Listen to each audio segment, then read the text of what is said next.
Recording. Great voice. Yeah. Hi, Kevin. Hi, Kim. Do you prefer Kimberley or Kim? Kim is fine. Kim is fine. Okay. So maybe you could start off by telling me what Heart Community Group is and what you're up to. Yeah, sure. So we've been going about 3 years. We're a group of concerned citizens living across Hertfordshire, and we focus on local community resilience. We accept that more extreme disruption, unraveling, and possibly even societal collapse is possible, and as you know, is already occurring in some parts of the world. We have a core team of very passionate, knowledgeable local residents who feel really profoundly called to commit their time and energy to this, to increase local community resilience. We're also very big on telling the truth, and because we think hardly anybody is at the moment, and also to reduce suffering and to kind of soften the landing. So we advocate for prioritizing adaptation as well as mitigation. And just for the benefit of your readers, you know, if you imagine a car racing towards a brick wall too fast to stop in time, the driver has two primary tools: the brakes, which will slow the car down, and the airbags, which will cushion the passengers even when they crash. So mitigation is like the brakes. It will slow climate change and reduce the overall magnitude of change. Adaptation is the airbags. It might protect and cushion people and nature as climate change progresses. And of course, it's not one or the other. We need both. So we educate, we inform, we support local leaders, including MPs and councillors. And it's really all about learning to face all these interconnected predicaments from a place of courage, wisdom, kindness, and well-being. Yeah. I had a sort of secondary question, I suppose, that are there similar groups in other parts of the country that you collaborate with? And the other thing is there, well, are there any sort of NGOs that are specifically looking at adaptation? So the first question, I don't know of any who are quite as focused as us around the rest of the country. Most community groups are, as you know, are kind of concern themselves with behaviour change, lifestyle change, mitigation, reducing emissions. Yeah. So I don't know of any others, actually. And in terms of NGOs, I mean, it's certainly true that adaptation is now having a higher priority. In fact, today at COP26 they're calling today Adaptation Loss and Damage Day. And so there's a kind of more of a focus than there has been in the past. There is in the UK, as part of the Climate Change Committee, there is an adaptation committee that sits underneath that, which is kind of calling for, you know, we talk about the race to net zero, they're calling for a race to resilience at the same time. But yeah, it's not had much exposure till very recently. It's always been like the Cinderella at the ball, you know. Yeah, I must admit, it's not something I've really come across particularly, that any groups are specifically looking at it. I mean, has the government is there a set amount of money at all that's been allocated by the government to tackle adaptation or to implement adaptation? Yeah, but not nearly enough. It's a bit of a drop in the ocean, really.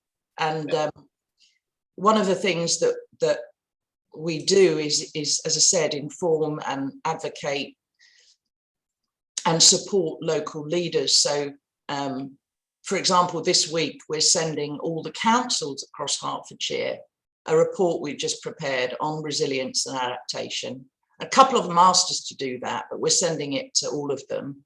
And later this month, we've been asked to make a presentation to the full council actually at Stevenage. Oh, great. So, and they're giving us a whole hour, which I think is pretty. Yeah. Yeah. So. Is that report available, and is that publicly available? Well, I can certainly send it to you if you'd like a copy. Yeah, I just thought we could maybe put that on the website as well with a link to it. Yeah. Okay. Brilliant. Okay, I'll send you that.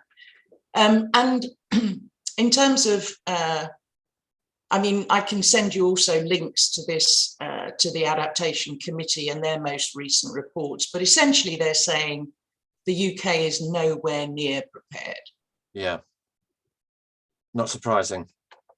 So how does the group help to build local community resilience? Yeah, so as I said, educating, influencing, pointing out to people what they could perhaps be thinking about and paying attention to. A couple of our members have set up things like local community gardens, which is about, you know, I mean, it's great to grow the food, but it's actually more about bringing people together in communities. We also travel around Hertfordshire at various gatherings, like the one in Baldock where you and I met at the Eco. We've been to doing those increasingly. We also offer free support for people who are experiencing climate anxiety or eco-distress or just struggling with it all. A couple of us in the core team are psychologists, and we also run free sessions, workshops, retreats to help people reconnect with their own resilience and creativity. Yeah. We do lots on social media, we give talks, we write blogs, and we run these regular webinars. Some of them are on adaptation and resilience more generally as a kind of introduction. The next one of those is on the 17th of November. And but we also do other workshops on emotional resilience. And I run a 4-day retreat, which you know about, which is designed to help people really uncover what their own particular thread is to pick up. Something that we want to do next year, early next year, and again, I don't know if you've heard of these, but something that's growing quite quickly is what are called climate emergency centres, or sometimes they're called community resilience hubs.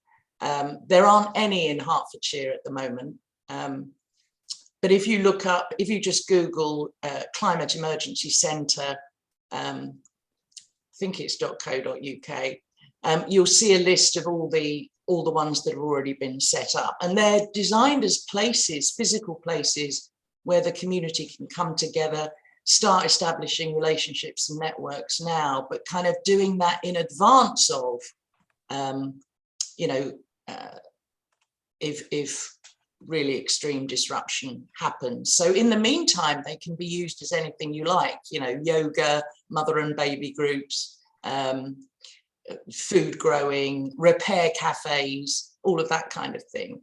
But you've got a place then where, you know, is already set up that people know about. Yeah, it's climateemergencycentre.co.uk. I've just come across it now. So. Oh, great, well done. Yeah. An important thing about our group is we're not prescriptive. Like, we don't tell people what they should do. What we kind of point to, we invite them to pay more attention to issues and topics that they haven't been paying attention to, and then to come up with their own ideas. Yeah, so it's sort of raising awareness then, right? Yeah, Dictating. Yeah, absolutely. And I love your analogy with the airbag and the brakes. That was great. Yeah. Okay, moving on then. Why are you so focused on adaptation as distinct from mitigation, net zero? Oh, you've touched on that already, but.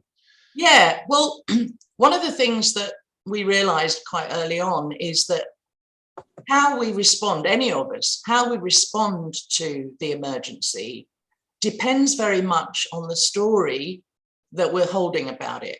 Yeah.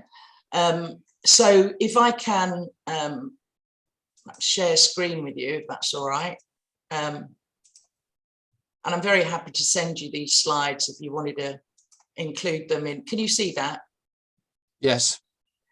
So you've got different paradigms, different responses that where people sit, and it's not about saying this is right and this is wrong, but it's kind of it's again the narrative, the story. So you've got if we just look at the four in the middle, we've got business as usual is column, we call it column 1, which is business as usual but greener is column 2, which is very much where COP is and most council action plans are. Column 3, you've got emergency. Column 4, you've got collapse aware. And interestingly, column 1 we've seen over the last 6 months is rapidly shrinking. So there's hardly anybody kind of thinks we can just carry on exactly what we're doing. And column 4, collapse aware, seems to be rapidly growing. So what do these mean? You can see there we've got what the paradigm means, what's most important now. So if you're in column 1, the most important thing is recovering the economy post-pandemic, right? Yeah. If you're in column 2, the most important thing is net zero by 2050. If you're in column 3, the most important thing is radical change, transformation, systems change. Yeah. And if you're in column 4, the most important thing is community resilience, adaptation and preparation now, rather than waiting till the shit hits the fan, if you'll pardon the expression. And then the political and economic system you've got there compared across the 4 columns, the likely outcome, a lot of that is guesses. And then the final row there's a guy called Paul Chafurka who talks about our stage of awakening. It's kind of like a consciousness, level of consciousness thing. Mm-hmm. So in column 1, he calls that asleep. Column 2, you're aware of one fundamental problem, usually greenhouse gas emissions. Column 3, you're aware of many problems and how they're all interconnected. And column 4, you're aware, it's kind of about everything. It's about everything to do with our lives, the way we live, our stories of who we are, our stories of what makes a good life, what success means, all of that. And we also kind of, in column 4, very much a shift away from human-centered only, and a shift away from I to we. Yeah. So those are the 4 columns. And the reason I show you those is, you can see that depending on which column you're in, that's going to shape everything you decide to do. Indeed. So we often, we ask councillors, politicians, other people we speak with, we ask them very candidly, which column are you in? And what's really interesting, Kevin, is they all say something like this. They go, officially, column 2. Yeah. And then I say to them, yeah, but really. And they all say somewhere between 3 and 4. Mm. Which is really interesting. And again, underlines the point I was making earlier that hardly anybody's telling the truth, at least publicly. Yeah. So, all of these councils around Hertfordshire have come up with these. Some of them have declared a climate emergency, not all of them, but they've all come up with these climate action strategies and plans, but they're shaped by which column they're in. Yeah, I mean, that's almost as if they think that the public wouldn't allow them to be any more aware, if you like. If they're saying that individually that they're between 3 and 4, but in terms of policy they're on 2, why is that? It's an interesting question, really, why that should be the case. Well, there's a couple of reasons for that, I think. One is there's a tremendous fear that people have that actually we don't believe is true, that if you tell the truth about it, and especially if you even entertain column 3 and 4, that you've given up. And that means that you just throw your hands up in the air and drink lots of vodka, which isn't the case at all. I mean, we certainly haven't given up. It's not. Yeah. There's no apathy here. There's a great deal that we can do. There's a great deal that people can do. There's a great deal that councils can do now, which is going to extend the glide, soften the landing, and reduce suffering. So I think that's one fear. And the other fear, I think, that they're worried that people will just if they tell the truth, people will just get very depressed and give up and completely, or they'll riot. Yeah. And join Extinction Rebellion. Yeah. So no, but it is interesting, the difference between what people tell us privately and what they say. Of course, if people were being resilient and adapting, they would be the home-brewed vodka rather than shop-bought vodka. Yeah. Yes, absolutely. I think we've covered the next one. That was to talk about. Yes. So that was the four columns. Absolutely. Yeah. So maybe you could tell me what the different types of adaptation are. Yeah, sure. So again, I mean, you said you weren't prescriptive, but presumably, I mean, people may want to know the type of things that they could be doing to get. Yes, well, we can certainly talk about that. But yeah, the three approaches to adaptation. So you've got shallow adaptation, which is where people are doing anything at all. That's what they're doing. Right. What's called shallow adaptation. When you say people, you mean councils? Yeah, and also businesses and organisations. Yeah. But if you look at the kind of premise there, it's actions to manage the predictable risks within the business as usual paradigm. Yeah. So the assumptions are that society will continue largely as it is. So you've got things like, climate resilient buildings, and we do need those, flood protection, that kind of thing. But it's very shallow, and it, as I say, it assumes that we can just carry on like we have, and we just have to kind of manage the risk.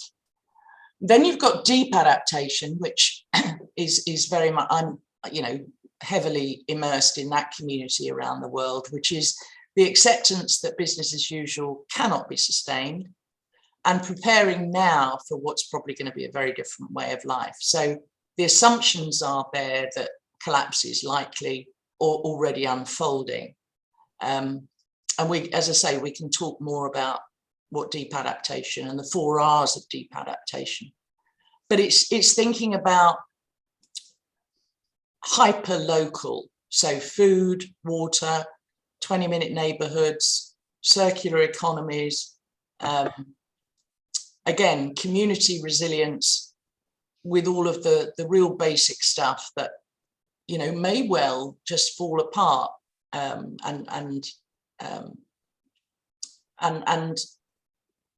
it includes things that build resilience, and also things that we may have to relinquish, things we may have to give up, and things that we need to restore and reconcile ourselves with. So that's deep adaptation. And then transformative adaptation, which is an idea largely by Rupert Reed, who you know, is focuses on transforming society whether or not collapse happens, just because the current one is so stupid and unjust and ridiculous, crazily ecocidal. So that would involve things like citizens' assemblies, like non-violent direct action, and also things like guerrilla food gardening, which I love. So, digging up the land in front of your local town hall without permission and just planting vegetables. So it involves taking things into our own hands. and is similar in some ways to the transition town movement, but with more of a kind of political perspective, I would say. So at the moment, what's happening in the UK is not much adaptation, but where it is happening, it's shallow. Yeah. And what we're trying to point people towards is to really think about what's most important now. And I'm very happy to come on to talk about like some of the things that we could be doing, if you like, under those 4 R's. Would that be helpful? Yes, that'd be great. Yeah. So they're really, again, they're not prescriptions, they're questions. So these 4 R's, resilience is really asking the question, what is it that we most value and how can we keep that? What's most important now? And one of the things we do on our workshops and webinars is really invite people to inquire, you know, deeply inside about those kinds of questions. You know, what's most important now? Is it really the latest phone upgrade? Is it really, you know, your next exotic holiday? Yeah. Is it really stuff? And you know, even people who aren't particularly climate activists, but just when they reflect deeply on what's most important, it's never those things. It's you know, it's the more kind of you might say, you know, it's spiritual values, you know, making a difference, feeling connected, feeling like you belong, feeling because, you know, one of the things that I believe certainly is this whole mess has come about, and you know, its root cause really is disconnection. We've become disconnected from ourselves and our deeper nature. Yeah, I mean, I think you're right. I saw there's a film called The Economics of Happiness, which I think is great, and it's on YouTube. You can watch it on YouTube. And they looked at this village. I think it was could have been in Tibet or somewhere around that area, and they were living in a very sort of primitive way of life. All the food was produced locally, no sort of Coca-Cola or burgers and things. And then when things changed and they became so much less content with their lives, and they had problems with drugs, all these sort of ills of society, whereas before they were living isolated way but very happy. Yeah, so we've become disconnected from ourselves, also from each other, again largely driven by this kind of hyper competitive consumerist society. And also, of course, we've become disconnected from nature. Yeah, for many people, and from our food. Where it comes from. So that's resilience. And then relinquishment, what can we give up? Restoration, what can we bring back? And reconciliation, what can we do to make peace with, love and support others? How can we live with kindness, joy and peace? So again, I'm very happy to send you these, but we split them into inner and outer. Yeah, I'd like if you could send those. That would be great. Everything has a sort of a practical aspect to it, and also a psychological, spiritual aspect to it, emotional aspect to it. So on resilience, here's a whole list of, and we share these with people, but again, it's not saying you must do this. It's saying what comes up for you when you ask yourself those questions. Yeah. And people have great ideas about that once they're really honest with themselves. Relinquishment, what can I give up? So there's all the obvious outer stuff there, like out of seasons food, infinite economic growth. But the inner stuff is as important, to relinquish a lot of the stories about who I am and, you know, my maps for navigating life, my priorities, instant gratification we've got to give up, I think. Yeah. Right. Also judgment and othering, which is a kind of work in progress for me. I keep saying, you know, because relinquishing judgment, like, you don't just do that once. I think today I've done it about 20,000 times, you know, sort of like refresh. But the judgment doesn't really help. It just kind of disconnects us even more. And also relinquishing maybe guilt and perfectionism. And we've, you know, I think we could certainly give up the idea, which is so prevalent and deep in our society, this anthropocentric, you know, that humans have dominion over everything. Yeah, that's got to go. Yeah, I mean, it's almost a template for a new vision of how, you know, how the future should look, really. And it's just a shame that politicians don't look in these terms at all, do they? You never, whichever side of the political divide you're on. Yeah. You never really hear of a vision for what, you know, of a brighter future. Well, they can't, you know, so far they can't give up the idea of infinite economic growth. It's all about, as you say, it's all about GDP and cutting taxes and, you know, adding a bit more spending here and there. Yeah. No radical changes. No. Which is what's needed. I think so. So this is what we think is the kind of necessary paradigm shift. You know, from consuming to creating, from stuff to meaning, real meaning. Yeah.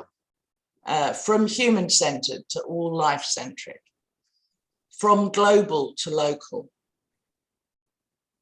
Realizing that we are nature, you know, rather than seeing it as a resource or a commodity or a dumping ground. Yeah, an integral part of it. That we are that. Yeah. So, you know, rather than betterment or gratitude, focusing on what's most important rather than instant gratification. And this me to we thing. I don't know if you came across this, quite a famous experiment that was done called the marshmallow experiment. That's why I've got a picture of marshmallows here. They did this with kind of with a whole bunch of 2-year-olds. And basically you put the 2-year-old in a room with one marshmallow in front of them, and you say to them, don't eat that, leave that there, and then I'm coming back in 3 minutes, and if you haven't eaten it, I will give you 2 marshmallows, right? So that's the setup. And something like 90% of 2-year-olds can't wait, they just eat it, right? And that's kind of, so we, you know, I'm always saying to people, we have to become less marshmallow. We have to become less like 2-year-olds. So that, you know, that ability to kind of to think ahead, to think like the indigenous people do, to make every decision based on how it will impact 7 generations in the future. Yeah. Do you know, just what occurred to me, I'm just curious to know whether, I mean, there aren't many Labour councils, I don't think, in Hertfordshire anyway, but is there any difference, do you find a difference between whether a council is Labour, Conservative, Liberal? I don't know if there are any Liberal ones, but yeah, I think St Albans is Liberal. Yes, absolutely, definitely. In fact, I was just going through this morning and making a list of all the people that we want to send this report to. And it's very noticeable. You've only got to kind of look at their climate action plans, which are all published. And then, you know, so if you read their action plan and the urgency and the depth of it and the expertise, frankly, involved in putting it together, and then you look at the political persuasion of who's in charge, I mean, it's as you would predict. I can see that for the actual adaptation and sort of climate actions, but I just wondered about the actual that what you just put up there about how we need to shift from me to we and that kind of thing, because in a way, you know, a lot of those, certainly some of those things I would have thought are core values of being a conservative. So I would have thought there is room for political joint working on certain areas, certainly, and, you know, conservation and protecting nature, you know, wildlife and that sort of thing. Yeah, certainly, and let's hope so. Yeah. I didn't actually ask you at the outset, but it would be interesting to know how long has the organisation been going, and is it set up as a charity? It's only just coming up to 3 years, so quite new, and it's not an official charity yet. We're working on making it it's called a constituted community group, right? It's where you have like a constitution and you can set up a bank account and that kind of thing. But how many sort of active members are there? Gosh, depends what you mean by active. I mean, not that many, because it's quite a big cell. You know, if you look at those columns again, imagine those columns. We are speaking with probably quite, you know, a small subsection of the population, but it's growing, as I said, very fast. So there's four of us on the kind of what we call the core team, and then we have probably a couple of 250 people who come to our webinars and workshops and you know, are on our mailing list and get involved in the Facebook group and that kind of thing. So by no means huge, but we're I think we're growing all the time, and it'll be interesting to see how, as the predicaments get worse, I think it will look more and more compelling for people. Yeah. We have lots of conversations about collapse with people, but it's kind of, so we know a lot of people are worried about it. Yeah. How many members would you say you've got then? Well, we don't really have members. Oh, okay. So we have like people who are interested in engaging with us. Yeah. But it's not a membership. So, and how can people in Hertfordshire get involved? Yeah, so lots of things that they can do. They can engage with our events. They can join the core team if they want. That would be lovely. Our events are both in person and online. They can add themselves to our mailing list. They can go on the website. There's loads of information on the website, which I think you've got, www.heartcommunitygroup.org.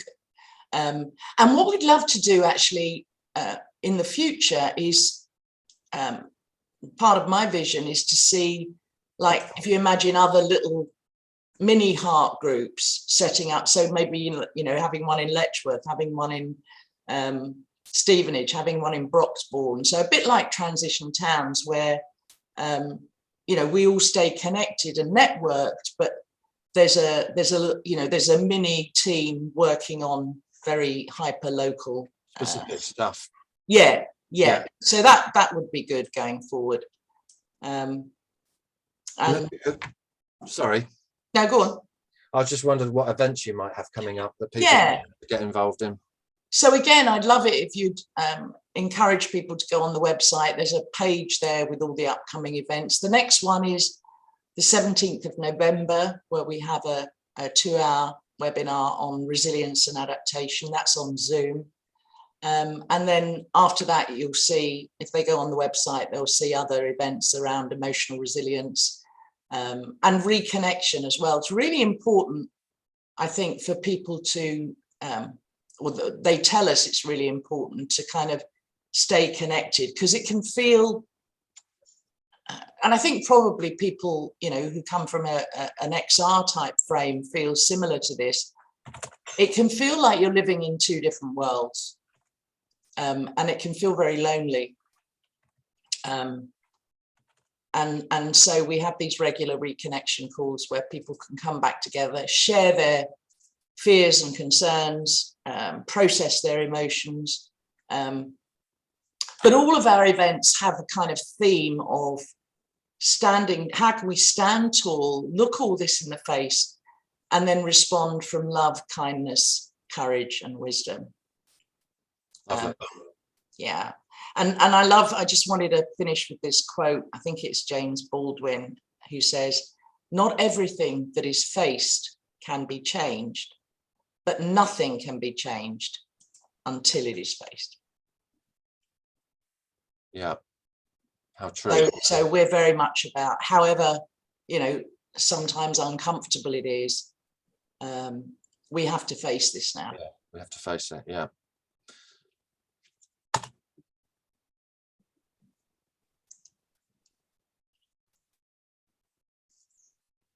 You've stopped it, yeah?